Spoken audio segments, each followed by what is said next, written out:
আসসালামু আলাইকুম প্রিয় HSC 2025 batch. Welcome to Halkenstein. আজকে আমি আপনাদেরকে এমন একটা জিনিস দেখাবো যেটা হচ্ছে আমাদের ভর্তি পরীক্ষা সামনেই ভর্তি পরীক্ষা এবং যেকোনো ভর্তি পরীক্ষায় ফিজিক্সের ক্ষেত্রে সূত্র পারলেও অঙ্ক হয় না। এই একটা জিনিস আজকে আমি প্রমাণ করে দেবো যে আমরা সূত্র পারলেও আমরা অঙ্ক বুঝছি, কনসেপ্টটা ধরতে পারছি, কোন সূত্র সেটাও বুঝতে পারছি, কিন্তু আমি আনসারটা বের করতে পারিনি। চলুন দেখে আসা যাক কেন আনসারটা আমরা বের করতে পারি না। দেখেন এখানে একটা প্রশ্ন আছে যে 5 ইন্টু 10⁻16 হার্জ 5 ইন্টু 10⁻16 হার্জ কম্পাঙ্কের বিকিরণ কোনো ধাতব পৃষ্ঠে আপাতিত হলে সর্বোচ্চ 6.63 10⁻19 জুল শক্তি সম্পন্ন ইলেকট্রন নিঃসৃত হবে। ওই ধাতুর সূচন কম্পাঙ্ক কত? দেখে আপনারা বলতে পারেন এইটা তো কোনো ব্যাপারই না, এটা তো আমরা করছি। এটা কোথায়? ফটোতড়িৎ ক্রিয়ার থেকে আমরা অনেক সৃজনশীল অঙ্ক করছি, তাই না? কিন্তু কেন পারবো না? কারণ হচ্ছে তখন আপনাদের হাতে ক্যালকুলেটর ছিল, এখন ক্যালকুলেটর নাই। এখন আমি মানগুলো বসানোর পরেই আপনারা টের পাবেন যে আসলে ঝামেলাটা কোথায়। ধরেন আমি প্রথমে সূত্রটা লিখি, যে আমরা সূত্র কিন্তু সবাই জানি, কোনো সমস্যা নাই। E সমান সমান W0 plus half mv square, তাই না? এই হচ্ছে আমাদের সূত্র। এখন কি কি দেওয়া আছে একটু খেয়াল করেন। আমাদের কম্পাঙ্ক, আমাদের কি দেওয়া আছে? এফ দেওয়া আছে। কোনো ধাতব পৃষ্ঠে আপাতিত হলে সর্বোচ্চ এত জুল শক্তি সম্পন্ন ইলেকট্রন নিঃসৃত হবে। তার মানে আমাদের হাফ mv স্কোয়ারও কি দেওয়া আছে, সূচন কম্পাঙ্ক। তার মানে আমাদের কাছে কি চাওয়া হয়েছে? F not.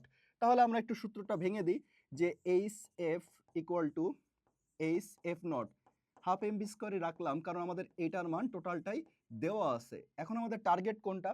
আমাদের টার্গেট হচ্ছে এইখান থেকে এফ নট বের করা। তাহলে আমরা বাকি মানগুলো একটু বসাই। এইচ এর মান 6.63 10⁻−34। এফ কম্পাঙ্ক দেখেন দেওয়া আছে 5 ইন্টু 10⁻16 ইকুয়াল টু 6.63 10⁻−34।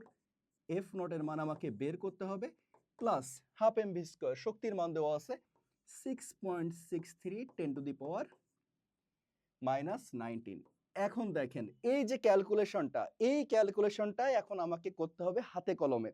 সুতরাং এইটাই আপনাদেরকে বোঝাতে চাচ্ছি যে আপনারা যদি ক্যালকুলেশনে এক্সপার্ট না হন, বাসায় বসে অনেক অঙ্ক অনেক অনেক অঙ্ক প্র্যাকটিস না করেন হাতে কলমে উইথাউট ক্যালকুলেটর, আপনারা কিন্তু অ্যাডমিশন টেস্টে যাওয়ার পরে সূত্র জানার পরেও আপনি অঙ্ক মেলাতে পারবেন না। তাহলে আমরা একটু কাটাকাটিটা দেখি। দেখেন এখন এক একটা অঙ্কে এক এক রকম কাটাকাটি আমি এক একভাবে করতে পারি। এখন এইটা আপনাকে ইনস্ট্যান্ট ডিসিশন নিতে হবে যে আমি আসলে কিভাবে কাটাকাটি করলে জিনিসটা ইজি হবে। তা আমি একটা জিনিস খেয়াল করলাম, দেখেন যে এইখানে প্রত্যেকটার মধ্যে 6.63 আছে, প্রত্যেকটার মধ্যে আমাদের 6.63 আছে।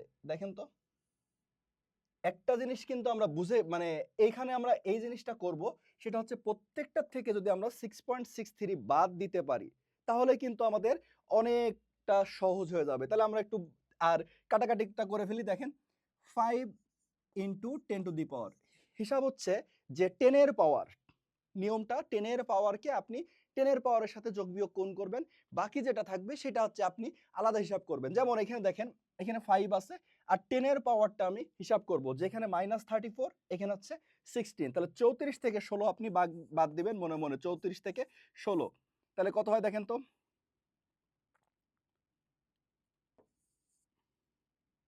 18। তাহলে এইখানে আমাদের কত হলো? -18। বাম সাইড ক্লোজ, ডান সাইডে 6.63 বাদ, এখানে থাকলো কত? 10⁻−34 ইন্টু এফ নট প্লাস 10⁻−19। এখন দেখেন তো আমাদের টার্গেট কোনটা? আমাদের টার্গেট হচ্ছে কি বের করা? এফ নট বের করা, এফ নট। তাহলে এফ নটটা যদি আমরা এক পাশে নিয়ে আসি, যে F not into 10⁻−34 equal to 5 into 10⁻−18 minus 10⁻−19। এই হচ্ছে আমাদের অবস্থা। এখন যেহেতু এফ নট চাইছে, তাহলে আমরা একটা কাজ করতে পারি, প্রত্যেকটার নিচে আমরা 10, আমি কিন্তু ডিটেলসে দেখাচ্ছি, আপনারা একটু ফাস্ট করবেন। প্রত্যেকটার নিচে যদি আমরা 10⁻−34 দিয়ে ভাগ করে দিই, 10⁻−34 দিয়ে ভাগ করে দিই, তাহলে কি হবে ঘটনাটা?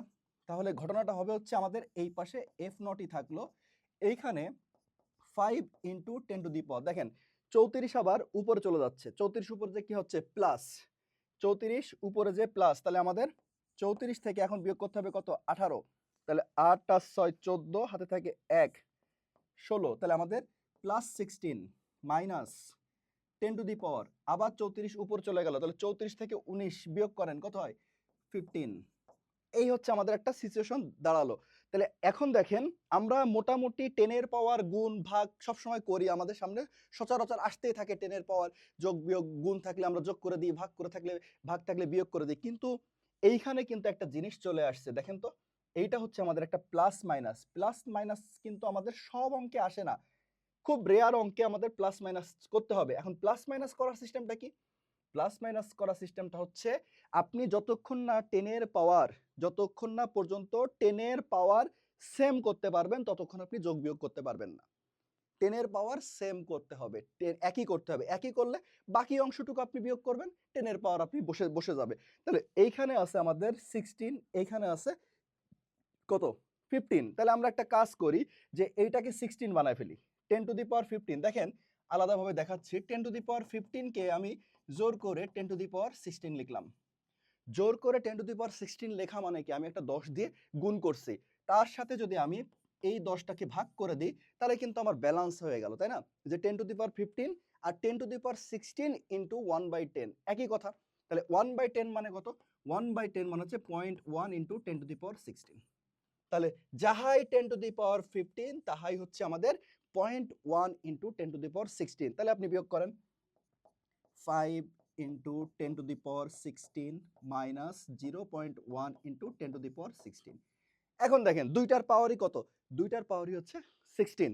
এখন 5 এর থেকে 0.1 বিয়োগ করেন, 4.9 ইন্টু 10 টু দি পাওয়ার 16। এই হচ্ছে আমাদের লাস্ট আনসার, যেটা চাওয়া হয়েছে আপনাদের সূচন কম্পাঙ্ক। তাহলে আপনারা যখনই বাসায় অঙ্ক করবেন, প্র্যাকটিস করবেন, তখনই চেষ্টা করবেন প্রত্যেকটা অঙ্ক এইভাবে ডিটেলসে কাটাকাটি করে আনসার বের করা। প্রথম 1 সপ্তাহ একটু কষ্ট হলেও তারপরে আপনি আস্তে আস্তে জিনিসটা যখন অভ্যাসে পরিণত হবে তখন কিন্তু আপনি ফাস্ট ক্যালকুলেশন করতে পারবেন। আর আমাদের এই ইউনিটের যেই কোর্স, সেখানে ফিজিক্সের প্রত্যেকটা অঙ্ক আমি কিন্তু এইভাবে কিভাবে কাটাকাটি করতে হয় ডিটেলস দেখাই দিছি। সুতরাং এখন থেকেই সবাই আপনি ক্যালকুলেটর ছুঁড়ে ফেলে দিন, হাতে কলমে অঙ্ক করা প্র্যাকটিস করুন। সবাই ভালো থাকবেন, সুস্থ থাকবেন, আল্লাহ হাফেজ।